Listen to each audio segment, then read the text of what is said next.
Tape Inc. Masama ang loob sa GMA Network dahil sa treatment na ibinibigay sa It's Showtime. Usap-usapan ngayon sa ilang mga social media platforms ang patungkol sa reaksyon ng Television and Production Exponents Incorporated sa pagkupkup ng GMA Network sa noontime show ng ABS-CBN na It's Showtime. Hindi umano nagustuhan ng Tape Incorporated ang naging desisyon ng GMA Network na pagpapalipat sa It's Showtime ng ABS-CBN sa nabakanteng time slot matapos maitigil ang kanilang show na Tahanang Pinakamasaya. Hindi rin umano nila nagustuhan ang ginawang pagtrato ng GMA7 sa ABS-CBN at maging ng mga hosts ng It's Showtime. Marami ang nagsasabing tila selos na selos umano ngayon ang mga executives ng Tape Inc. sa pagtrato ng GMA7 sa It's Showtime na siyang papalit sa kanilang show na Tahanang Pinakamasaya matapos na maitigil ito dahil hindi nila nabayaran ang utang sa GMA7 na iniwan pa umano sa kanilang ng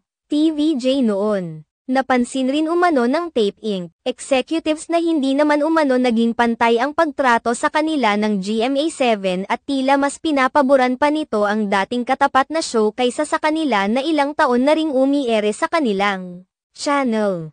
Sa isang episode ng programa ni Christy Fermin, isiniwalat niya ang reaksyon ng Tape Incorporated sa engranding pag-welcome ng GMA Network sa dating katapat ng kanilang show na It's Showtime. Pakiramdam umano ng Tape Incorporated na hindi man lamang tinulungan ng GMA7 ang kanilang show na Tahanang Pinakamasaya na naghihingalo na mula nang umalis ang TVJ at nag-iwan pa ng malaking utang. Naghinala rin umano ang Tape Inc. na kaya sila pini-pressure ng GMA na magbayad ng pagkakautang hanggang sa magdesisyon na lamang sila na ipatigil ang kanilang show ay para mabigyan ng pagkakataon ang It's Showtime na lumipat sa GMA Network para tumapat sa It Bulaga ng TVJ na umiir naman sa TV5.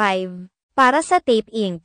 ay kawalan umano ng respeto para sa kanila ang ginawa ng GMA Network na talagang ipinamukha umano sa kanila na ang pantapat sa galing ng It Bulaga ng TVJ ay ang It's Showtime hindi ang Tahanang Pinakamasaya.